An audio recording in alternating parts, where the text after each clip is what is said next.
Friends, this is regarding Adhyayan educational analysis. तो ऐसा देखा गया है कि there are concern at different stages of our education.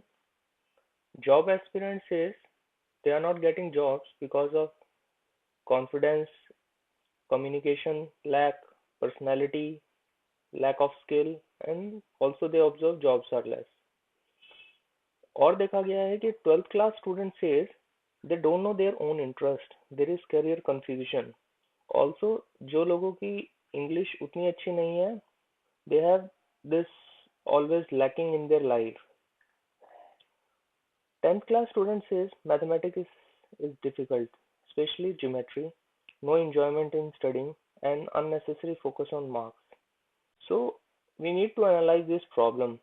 All these problems are just the observed problem, and we need to get to the real problem. So the real problem started studying basic chapters on our own. So consider this as a chapter of a mathematics book. उसके पहले होता है introduction, जिसमें हमें history and real life example बताए जाते हैं to build the interest. उसके बाद आती है थ्योरम, जिसमें वेल नोन रिसर्च होती है उस टॉपिक पर. Then there are examples, some example to show usage of this in solving problem. और उसके बाद एक्सरसाइज आती है. बट ऐसा देखा गया है कि इंट्रोडक्शन तो हम कभी पढ़ते ही नहीं है. थ्योरम भी as a possible exam question ही पढ़ी जाती है, not as a theorem. Examples करते नहीं है क्योंकि वो एग्जाम में आएगा नहीं. तो हमारा सारा फोकस होता है एक्सरसाइज करने पर इन सब स्टेप्स की डिफिकल्टी लेवल बढ़ता जा रहा है. तो एक्सरसाइज का डिफिकल्टी लेवल पीछे वाली चीजों से ज्यादा है. तो अगर कोई स्टूडेंट डायरेक्ट एक्सरसाइज करने की कोशिश करता है तो उससे हो नहीं पाती है. वो किसी की हेल्प चाहता है, या तो उसके पेरेंट्स या उसके बड़े भाई बहन हेल्प करते हैं. अगर नहीं हो पाता तो वो ट्यूशन लगा लेता है. इस पूरी प्रोसेस में क्या होता है कि बच्चा understand some part of the topic but cram the rest part of the topic. वो बाकी पार्ट को रट लेता है.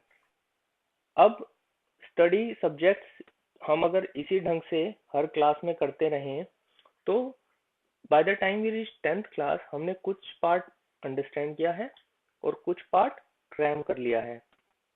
इससे होता क्या है, अगर हम देखें 12th क्लास तक का जो हमारा स्टूडेंट्स है, जब उसने वो सब्जेक्ट अपने आप नहीं पढ़ा, उसे किसी और की हेल्प चाहिए पढ़ने के लिए, तो student gets dependent over somebody. Dependent person always have low on confidence. There is no skill that is getting developed in this way of education. Intelligence build नहीं होती है क्योंकि हम सिर्फ किसी और के लिखे हुए एक्सप्लेनेशन को समझने की कोशिश करते हैं. हम कभी खुद से अपने आप से कोई नया क्वेश्चन सॉल्व नहीं कर रहे हैं. कम्युनिकेशन स्किल बिल्ड नहीं होती है. अगर देखा जाए, communication is not just speaking in English. इसका मतलब ये भी होता है कि how well you can show your thought and understand the others thought. अभी क्या होता है कि हम स्कूल में टीचर्स की सुन के आते हैं और ट्यूशन में जाके ट्यूशन के टीचर से सुनते हैं. तो हम कभी अपने आइडिया तो शेयर करते ही नहीं है, ना अपने फ्रेंड्स के साथ ना टीचर्स के साथ. So the required communication skill is not getting developed. Problem solving skill हमें आती नहीं है.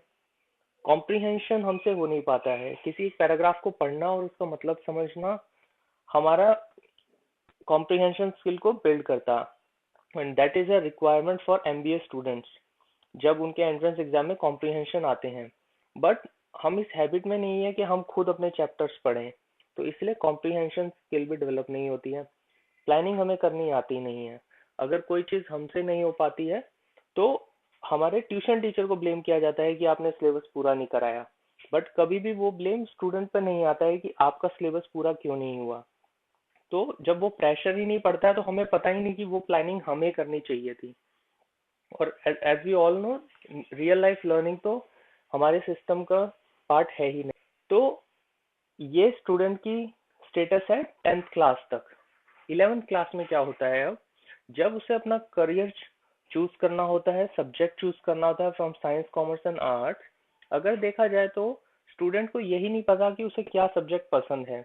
होता क्या है, जैसा मैंने वो गैप दिखाया था, अगर वो गैप बढ़ता चला जाता है अंडरस्टैंडिंग और रिक्वायर्ड नॉलेज का, तो एक टाइम पे हमें वो सब्जेक्ट ही अच्छा नहीं लगता, तो बहुत सारे बच्चे कहते हैं कि हमें मैथ्स पसंद नहीं है, हमें ज्योमेट्री स्पेशली उसमें पसंद नहीं है। रीजन क्या है? ज्योमेट्री से हमें विजुअलाइजेशन पावर चाहिए ज्योमेट्री को समझने के लिए, पर क्योंकि हमें कॉन्सेप्ट से पढ़ाया नहीं जाता है, हम कॉन्सेप्ट से पढ़ते नहीं है, तो वो विजुअलाइजेशन हमारे में डेवलप नहीं हो पाती है, हमें मैथ्स बुरा लगने लगता है।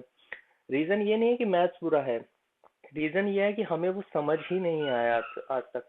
तो जब हमें 11th में करियर चूज करना है, तो हम सब्जेक्ट इसलिए छोड़ देते हैं क्योंकि वो हमें पसंद नहीं है। बट पसंद ना होने का रीजन क्या है? हमें वो समझ ही नहीं आया है। तो हम बहुत ही लिमिटेड रीजन होने की वजह से अपने ये चॉइस छोड़ देते हैं। तो कुछ सब्जेक्ट सिर्फ इसलिए नहीं लिए क्योंकि वो हमें समझ नहीं आए, और कुछ इसलिए नहीं लिए क्योंकि हमें उनके आगे के ऑप्शन ही नहीं पता। देखा जाए तो साइंस कॉमर्स एंड आर्ट्स बच्चों को 10th के लेवल पे बस यही पता होता है, साइंस वाले डॉक्टर और इंजीनियर बन जाते हैं, कॉमर्स लेने वाले चार्टेड अकाउंटेंट्स बनते हैं, और आर्ट्स लेने वाले लॉयर या सिविल सर्विस जैसे एग्जाम में जाते हैं। इसके अलावा हजारों ऑप्शन है करियर की, पर उस लेवल पे स्टूडेंट को यही नहीं पता कि क्या क्या करियर ऑप्शन है। तो एक्चुअली जो हम कहते हैं choice of stream is available for students, actually it is not there, क्योंकि हमें उस समय बहुत स्कोप ही नहीं है अपनी चॉइस लेने का। मार्क्स के हिसाब से एक्चुअल करियर चॉइस हो जाती है। अच्छे मार्क्स वाले साइंस ले लेते हैं, उसके बाद कॉमर्स ले लेते हैं, और फिर जिनके कम मार्क्स होते हैं वो आर्ट्स ले लेते हैं। अगर दूसरे ढंग से सोचा जाए, अगर किसी बच्चे के अच्छे मार्क्स हों, 90 प्लस हों, और वो आर्ट लेना चाहे, तो शायद बहुत सारे स्कूल या पेरेंट्स भी उसको वो ऐसा ना करने दें, which clearly shows कि it's not the interest based topic selection, it's just that based on marks you are getting some subject, so there is no choice as such। College में क्या रहता है फिर स्टूडेंट्स के साथ में?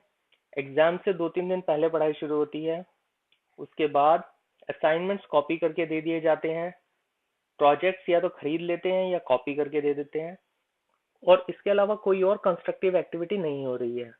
तो ये हमारे स्टूडेंट की टोटल लाइफ स्पेन है। स्कूल में ही जब तक वो 10th क्लास तक पहुंचा है वो डिपेंडेंट हो गया है, कम्युनिकेशन स्किल गैप बन गए हैं, इंटेलिजेंस डेवलप नहीं हुई है, कॉम्प्रिहेंशन आता नहीं है, प्लानिंग आती नहीं है। जो करियर चॉइस थी उस समय हमारे को ज़्यादा पता नहीं था, और कॉलेज में भी बहुत खास कंस्ट्रक्टिव एक्टिविटी नहीं हुई है। और जब ऐसा स्टूडेंट रियल लाइफ अपॉर्चुनिटी को फेस करने जाते हैं तो ऑब्वियसली दे गेट डिफिकल्टी। तो कंप्लीट पर्सनैलिटी बनती कैसे है? अगर किसी सब्जेक्ट को अच्छे से पढ़ा जाए तो उससे स्किल बन जाती है। अगर मैं कंप्यूटर्स को अच्छे से पढ़ूंगा तो computer will develop as a skill for me. जब ये स्किल डेवलप हो रही होती है तो soft skill start developing passively. Soft skill को एक्टिवली डेवलप नहीं करना पड़ता, वो पैसिवली डेवलप हो जाती हैं जब स्किल डेवलप हो रही होगी। अगर मैं एक सब्जेक्ट को अच्छे से पढ़ूंगा, उसको एज ए स्किल डेवलप करूंगा, तो soft skill like time management, problem solving skill, communication skill, creative thinking and many such soft skills will develop automatically. And जब ये सॉफ्ट स्किल डेवलप होती हैं तो सेल्फ विल स्टार्ट डेवलपिंग। जब मेरा skill बन जाएगी, मेरे को कॉन्फिडेंस आने लगेगा, सेल्फ रिस्पेक्ट बढ़ जाएगी, स्ट्रेस मैनेजमेंट आ जाएगा, तो automatically the self will develop. अभी एजुकेशन सिस्टम में क्या होता है, because it's totally focused on getting more marks, तो बच्चे क्या करते हैं? They read the subject, they cram it, get marks and goes out of this cycle. वो इस साइकिल को आगे नहीं लेके जाते हैं, वो रीड करते हैं और वहीं से बाहर चले जाते हैं। बट अध्ययन, वे of education is about following the correct path of developing skill which will develop the soft skill and self in itself. So your I can is more important than your IQ।